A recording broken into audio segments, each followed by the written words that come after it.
Hello friends, welcome to the channel. MH Abrams ji की book से हम लोग रिवीजन कर रहे हैं आजकल इम्पोर्टेंट लिटरेरी टर्म्स की। सेकंड वीडियो है ये। एक वीडियो हम ऑलरेडी कवर कर चुके हैं। अगर आप इन वीडियोस के थ्रू अपनी पढ़ाई करेंगे तो आपको अपने एग्जाम को क्रैक करने में बहुत ही हेल्प मिलेगी। आइए बढ़ते हैं अपने आज के टॉपिक्स की तरफ। दिस इज वीडियो नंबर 2 और बहुत ही जल्दी आपको इन सभी टॉपिक्स की एक डिटेल्ड पीडीएफ मिल जाएगी। एक टेलीग्राम लिंक मैं आपको प्रोवाइड कर रही हूँ, उसको आप ज्वाइन करिए। वहां पर आपको सभी इंफॉर्मेशन टाइम टू टाइम मिलती रहेंगी। ये तो हुए हमारे रिवीजन वीडियोस। इसके अलावा आप लोग मॉक टेस्ट की प्रैक्टिस के लिए एक पूरी प्लेलिस्ट कवर करें, प्लस हिस्ट्री की एक प्लेलिस्ट कवर करें तो आपकी बहुत अच्छी प्रिपरेशन हो जाएगी। लाइव सेशंस आप में से जो जो ज्वाइन कर सकते हैं they can and they should do that, क्योंकि वो क्रैश कोर्स आपके बहुत ही काम आएगा। क्रैश कोर्स कैसे ज्वाइन करना है उसकी इंक्वायरी आप डिस्क्रिप्शन में दिए गए लिंक से कर सकते हैं। ये है वो राइटर जिनकी बुक को हम कवर कर रहे हैं। ग्लॉसरी ऑफ लिटरेरी टर्म्स 1957 की एक लैंडमार्क बुक है और अपनी पब्लिकेशन के बाद से एक इंडिस्पेंसिबल पार्ट बन चुकी है इंग्लिश लिटरेचर स्टूडेंट्स के लिए। पार्ट 1 में हमने कुछ स्टॉक कैरेक्टर्स को डिस्कस किया था। हो सकता है आपको कुछ टर्म्स बहुत आसान लगे, कुछ बहुत मुश्किल, बट आई सजेस्ट कि जो कुछ भी इन वीडियोस में बताया जा रहा है सब कुछ देखिए। कहीं ना कहीं कोई ना कोई इंफॉर्मेशन आपके एग्जाम में काम आएगी ही आएगी। And do this in combination with the mock test series, जहाँ पर 350 क्वेश्चंस ऑलरेडी हैं, ऐड किए जाते हैं time to time, plus history of English literature. इतना आप अगर कवर कर लेंगे तो that will be more than enough for you, लेकिन थरली कवर करना है, सब कुछ नोट करना है। तो ये revision video, second video of revision, ये आप करेंगे और सीरीज में देखें इसको। अफेक्टिव फेलिसी क्या होता है? जब हम किसी वर्क को जज करने की कोशिश करते हैं कि उसका इमोशनल इम्पैक्ट क्या पड़ा बाकी सब रीडर्स पर। जैसे हम किसी मूवी को जब देखने जाते हैं ना तो 10 लोगों से पूछते हैं कैसी लगी, कैसी लगी, कैसी लगी। अरे हमारा व्यू पॉइंट अलग है, बाकी किसी का अलग है, किसी और के व्यू पॉइंट से हमें क्या करना है। तो mistaking the reader subjective response for the objective meaning of the text, कि 10 लोगों ने कहा खराब है तो खराब होगी, 10 लोगों ने कहा अच्छी है तो अच्छी होगी, हम भी देखेंगे, right. Critics argue against basing analysis on emotional response. There is a movie, मान लीजिए जब वी मेट है, किसी का रिसेंटली ब्रेकअप हुआ है तो उसको इतनी रोमांटिक मूवी पसंद नहीं आएगी। अब आप उस फ्रेंड के रेस्पॉन्स के हिसाब से तो उस मूवी को रिजेक्ट नहीं कर सकते ना। आप में अपना खुद का एक दिमाग है जिसके हिसाब से आप एनालाइज करेंगे। अफेक्टिव फेलिसी रिलेटेड है इंटेंशनल फेलिसी के साथ, जो कहता है कि हमें सिर्फ ऑथर के मीनिंग को देखना चाहिए। उसकी भी अभी बात करेंगे नेक्स्ट इसी वीडियो में, अभी इफेक्टिव फेलिसी के बाद ही। ये सेकंड टॉपिक है, टॉपिक्स को नंबर भी देती जा रही हूँ मैं। सभी मोस्ट इंपॉर्टेंट टॉपिक्स मैंने पिक किए हैं इस बुक से। पूरी बुक को कवर करना तो बहुत ज़्यादा पॉसिबल नहीं है, लेकिन इस वे में मैंने कवर किए हैं कि लगभग सभी टॉपिक्स आपके कवर हो जाएंगे। कनेक्टिविटी में कुछ टॉपिक्स कवर कर दिए, जैसे कि अफेक्टिव के साथ ही इंटेंशनल को इंक्लूड कर दिया। तो रिलेटेड टॉपिक्स अगर हम देखते जाएंगे, पूरे वीडियो को ध्यान से देखते जाएंगे ना, तो मैं रिलेटेड टॉपिक्स की बीच बीच में बात करूंगी ही, सब कुछ कवर हो जाएगा।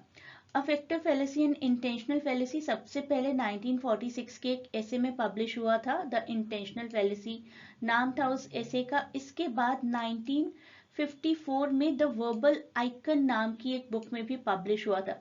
द वर्बल आइकन, याद रखिए, आपको एग्जाम में मैच करने के लिए आ सकता है। और ये दो लोगों के नाम डब्ल्यू के विमसेट एंड मॉनरो सी बेड्सली, ये याद रखना है, मैच करने के लिए नाम आ सकते हैं। अगर आप क्लासेस ज्वाइन करेंगे तो साथ ही साथ मैं आपको एमसीक्यूज की प्रैक्टिस भी करवाती रहूंगी। डेली सेशंस हमारे हो रहे हैं। तो अब हम करने वाले हैं intentional fallacy, determining the meaning of a text based on authors intended meaning. Author ने क्या लिखना चाहा।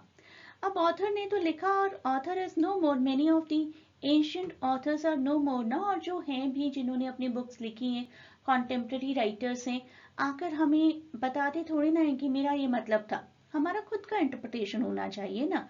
जेन ऑस्टन क्या सोच रही थी, शेक्सपियर क्या सोच रहे थे, थॉमस हार्डी क्या सोच रहे थे, या चार्ल्स डिकेंस क्या सोच रहे थे, या जॉर्ज एलियट क्या सोच रही थी, और बाकी सभी ब्रॉन्टे सिस्टर्स क्या सोच रही थी, शैरलॉट ब्रॉन्टे, एमिली ब्रॉन्टे, ये सब क्या सोचती थी लिखते हुए। इनका मे बी एक दिन मूड अलग है, दूसरे दिन मूड अलग है, हम कैसे उनके पॉइंट ऑफ व्यू से एनालाइज करें, राइट। तो जो टेक्स्ट है that is independent of authors personal intentions. हमें टेक्स्ट पर कंसंट्रेट करना है, ना कि ऑथर के इंटेंशन पर, ना कि बाकी 10 लोगों के अंडरस्टैंडिंग पर, right. So that is the correct analysis according to at least those who believe in new criticism. Again आप टर्म याद रखिए, इंटेंशनल फेलेसी बुक में पब्लिश हुई थी, 1946 का ऐसे था ये एक, और इसके बाद 1954 में वर्बल आइकन में डब्ल्यू के वेमसेट एंड मॉनरो सी बेल्टली। एलिगरी क्या होता है? जो लोग लिटरेचर को जानते हैं अच्छे से, ये एक सिंपल टर्म रहेगी उनके लिए। एक लिटरेरी डिवाइस जहां पर किसी कैरेक्टर, इवेंट और सेटिंग को सिंबलाइज किया जाता है, कोई मॉरल क्वालिटीज और कोई एब्स्ट्रैक्ट आइडिया प्रोवाइड किया जाता है। सबसे ज्यादा एग्जाम्पल जो मैं अपनी क्लासेस में अपने बच्चों को देती हूँ दैट इज की, जब हम दशहरे के बारे में एक ऐसे लिख रहे होते हैं तो सबसे लास्ट में क्या लिखते हैं, और इस तरह अच्छाई की बुराई पर जीत हुई। तो whenever we show the story of Ramayana, तो हम अच्छाई और बुराई को एलिगराइज करते हैं। जब हम महाभारत की बात करते हैं, धर्म और अधर्म की क्वालिटीज को बताते हैं पांडवास और कौरवास के थ्रू, राइट। तो एलिगरी आई से कि हर जगह मिलती है। अगर आप मिस्टर इंडिया की स्टोरी उठाकर देखें तो अच्छाई बुराई है, शोले की स्टोरी उठाकर देखें तो गब्बर और ठाकुर, बुराई अच्छाई। तो हम हमेशा किसी ना किसी क्वालिटी को तो रिप्रेजेंट करते ही हैं। एनिमल फार्म में जैसे कि जॉर्ज ऑरवेल का है, रशियन रेवोल्यूशन को रिप्रेजेंट किया गया है। पिलग्रिम्स प्रोग्रेस में एक पर्सन की आफ्टर डेथ जर्नी क्या होती है उसको रिप्रेजेंट किया गया है। एलिगरी ऑफ केव है बाय प्लेटो, उसमें इग्नोरेंस से एनलाइटनमेंट तक कैसे पहुंचा जाए उस वैल्यू को रिप्रेजेंट किया गया है। लॉर्ड ऑफ द फ्लाइज में दिखाया गया है कि सोसाइटी में क्या एस्पेक्ट्स होते हैं, जिसके हाथ में पावर आ जाती है वो कितने करप्ट हो जाते हैं, दैट हैज बीन शोन। तो सिर्फ उन किरदारों की कहानी नहीं है, हमारे समाज की कहानी होती है allegory. Next term is alexandrine. Alexandrine एक मेट्रिकल लाइन है पोइट्री में जिसमें 12 सिलेबल्स होते हैं। We can say आयाम्बिक hexameter, 6 pairs होते हैं मीटर्स के, और most of the time it is a final line in a Spenserian stanza. ये फाइनल लाइन देखिए, a mighty road like oceans waves did well. अगर आप मीटर्स काउंट करना जानते हैं तो you will find this is in iambic hexameter.